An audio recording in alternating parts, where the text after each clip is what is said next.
Happy Monday. I know. I'm late. And I understand. And thank you for those of you that were asking where to watch and all of that. I'm here. I had to run an errand and it took a little bit longer than I expected. But I am really actually surprised a bit. Actually, I'm not really surprised yet. It was a little interesting the amount of messages that I got today when I posted what tonight's topic was going to be. A lot of you reached out and said, I want to know more about this. I feel this way. This is a real thing. I've dealt with it. And so I wanted to share a little bit about my journey and talk about imposter syndrome because I'll be honest with you, I was ignorant to what imposter syndrome was until about, I guess he gave me this book a month ago, 2 months ago, 2 months ago. It had to be 2 or 3 months ago. It was right before I left Washington. And I was reading this book, and this is a great book. It's called How I Built This by Guy Raz. He also has a podcast on NPR that's amazing. It's all about companies and how they've built their companies. So he has Sarah Blakely, who built Spanx. He has Kelleher that built Southwest. Just really, really cool stories about people that have built really big business. So if you want to read that, it's awesome. He's like the college junk moving, or college hunks moving junk, like all those fun ones. So this is what he says in the book. He is talking about in his intro about interviewing different CEOs and all of these business owners that he's talked to and all of these big time CEOs. And he says, but over the course of my time doing deep dive interviews with hundreds of business founders and CEOs for my shows, I've come to understand that for the most part, they are just like you and me, which is to say they're human. They all have sleepless nights and midnight terrors. Most of them at some point feel like imposters. And then he goes on to talk more about some of them specifically, and a woman that actually really suffered from imposter syndrome. And so I started doing some research on what imposter syndrome is. And what I want to do tonight is I want to share with you what it is. I want to share with you where it came from, so how the term was actually created. I want to talk about the type of imposters, how to overcome it. And then for our leaders that watch, I want to talk to you about how imposter syndrome will show up in your organization and what you can do to eliminate it or to help your team members that are facing it. So imposter syndrome is basically a psychological pattern in which an individual doubts their skills, talents, or accomplishments and has a persistent internalized fear of being exposed as a fraud. So for me, this comes in a lot of different forms. You know, having gone through what I went through and really screwing up and making some pretty big life-changing mistakes. For me, imposter syndrome felt a little bit like fraud, and then it also felt like I didn't deserve to be here, and that people wouldn't believe who I was today versus who I was then. So where it comes from is interesting, and you can actually read the study, and I've read it, and it's actually fascinating. The term actually comes from a 1978 study by Pauline Rose Clance and Suzanne Imes of Georgia State University.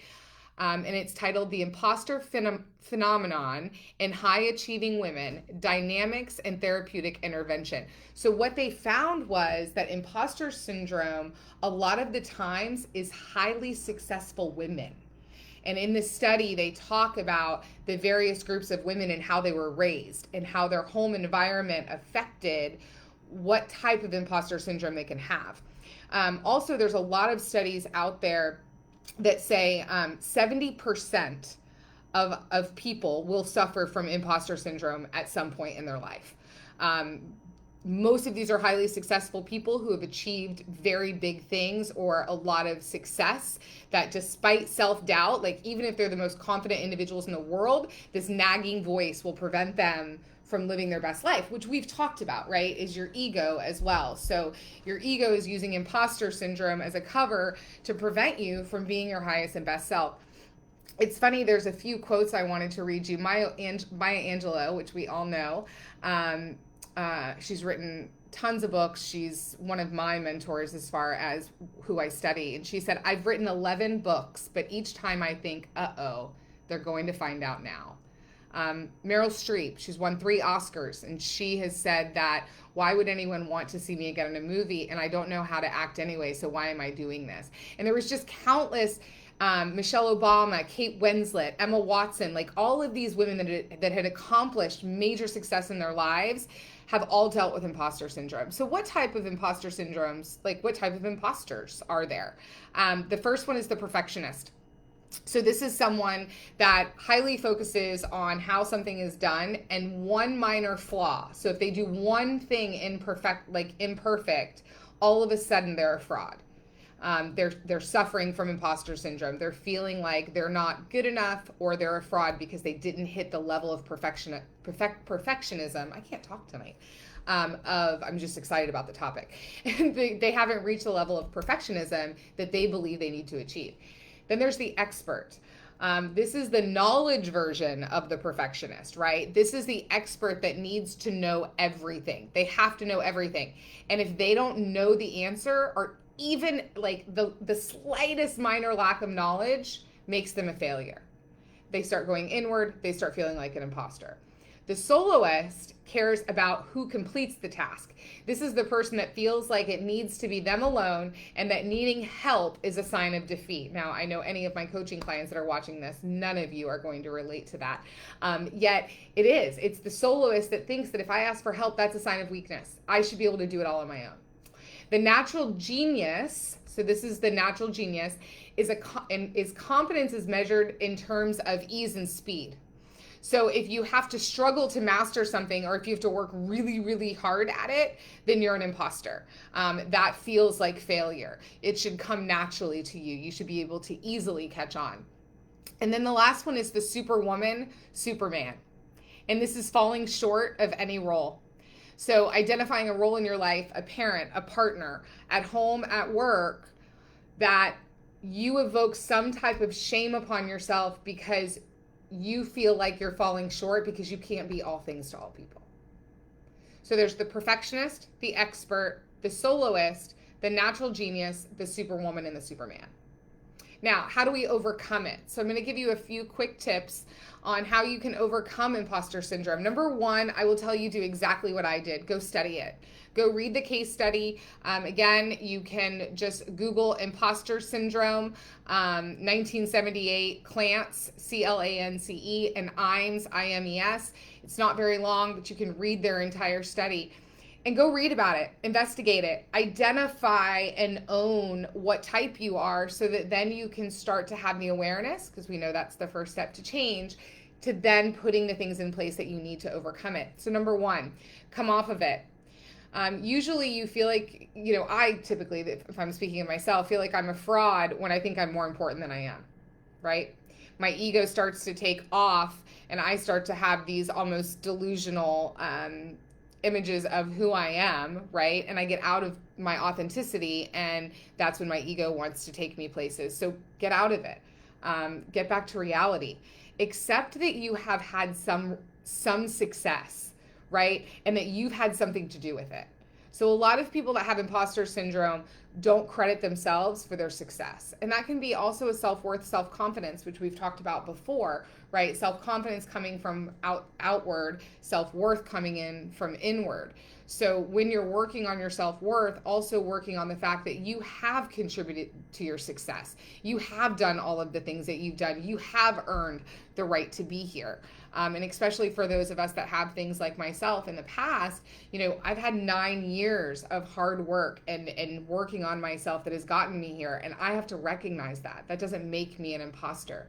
I remember when I first became a coach and I was at a coaching event, Abe Shreve, who has been a friend and a coach mentor for a long time, we were breaking a board and I couldn't break the board. And he's like, "What's blocking you?" And I said, "I'm afraid that people are going to find out I'm a fraud." And that was probably the first time that I knew, like I felt imposter syndrome, but I didn't know what it was. I didn't know what label to put on it.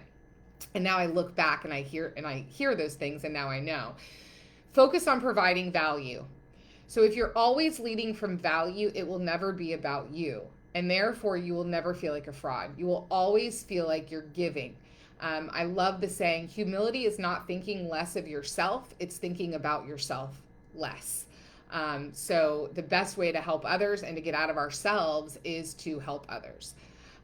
Keep a file. This is a really cool thing. And John Schumacher, I'm going to give a shout out to you because you do this. And I think this is amazing. Keep a file of people saying nice things about you.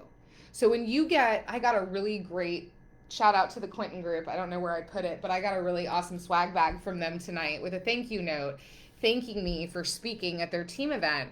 And I'm going to put that in my file.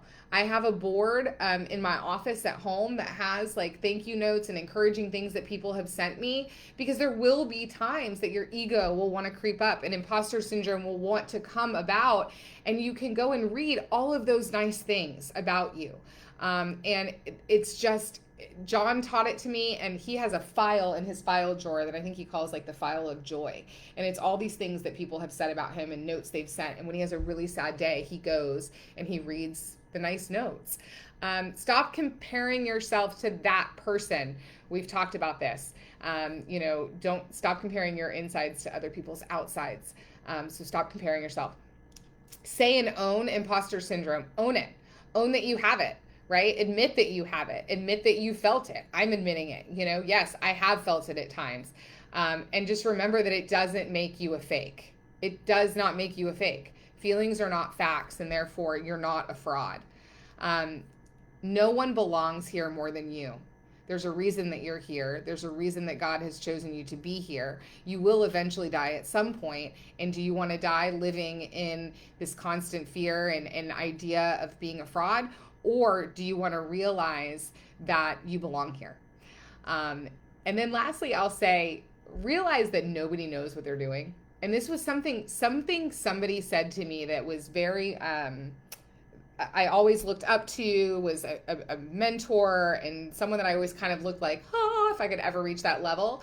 And I'll never forget when they told me, I don't have it all figured out.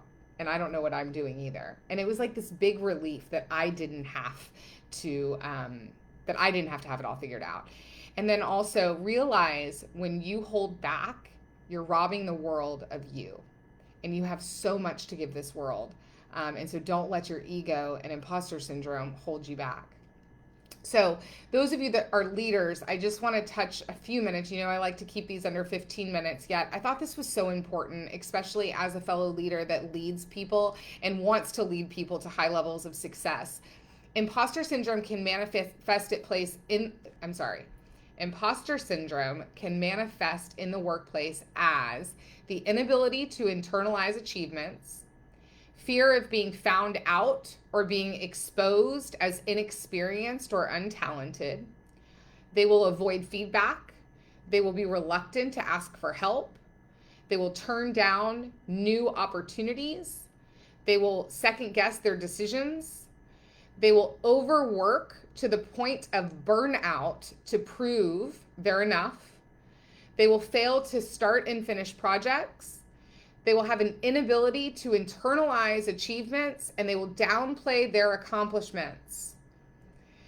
So those are just a few things that you can look out for as a leader to know if someone is feeling or experiencing imposter syndrome. And then here are 5 things that you can do as a leader in the workplace to help team members not fall into the trap of imposter syndrome. Number 1 is to foster psychological safety. Ending silence around imposter syndrome starts with you as a leader. Talk about it. Have open conversations about self-doubt. Have open conversations about mindset. Make sure we're checking on our people and asking about their mindset and where they're at, especially with everything that's happening in the world right now. Number 2, show what it means to work like a human. It's great to have high standards and to be detail oriented, but no one wins when team members burn out. And we can be the most effective leaders when we understand that good mental and physical health are key to a high level of performance. So we have to set the pace of taking breaks, taking time off, having empathy, and being engaged. Shift away from a culture of all work, no play to a culture of fun. People want to have fun. Number 3 is recognize people's accomplishments. So when they're doing something, this is me. I have had to work really, really hard at this. I tend to move very fast. I tend to eye on the prize. I give people a lot of autonomy, and I've made a lot of mistakes in leadership, a ton. And I've lost some really, really great relationships because of my lack of leadership, which has caused me to dive in and dig even deeper on becoming a better leader. And this is something that I have to remind myself of. And I'll admit it. I get an email every morning that reminds me to praise people and to notice their accomplishments, not because I'm not proud of them. It's not that it's not authentic. It's that I go so quickly through the day that I forget to stop and recognize, and people want to be recognized for their accomplishments. Utilizing feedback for development. Have you had an expectations conversation with your team? Do you know how to win with them? Do you know how honest they want you to be with them? Do you coach them? Do you coach them to be into conscious competence, which we'll talk about? I'm actually going to do that on my call next week. So are you coaching them into personal development? Are you coaching their mindset? And then number 5 is create a culture of inclusion, bringing everybody in, making sure, especially in this virtual world that we're living in right now, our team does stand-ups every morning. We do a team meeting every week. Everyone's on it. We do icebreakers. We do embarrassing moments. Like, what are you doing to include everyone into the culture, and also celebrating failure in the form of success? So every Friday we do Fail Forward Fridays, and we celebrate our failures because that's how we succeed. That's how we learn and grow. So really ask yourself, what culture am I creating around my people in order to combat imposter syndrome? So I know that was a little bit longer than I usually go, but it's such a deep topic, and I really, really, really wanted you guys, because of the outpour today, to get all the info. If you want more information, you can private message me or reach out by email, brindley@brindleytucker.com, brindley@brindleytucker.com, and I will send you all the notes from tonight. I hope you guys have an amazing week, and I'll talk to you next week. Bye.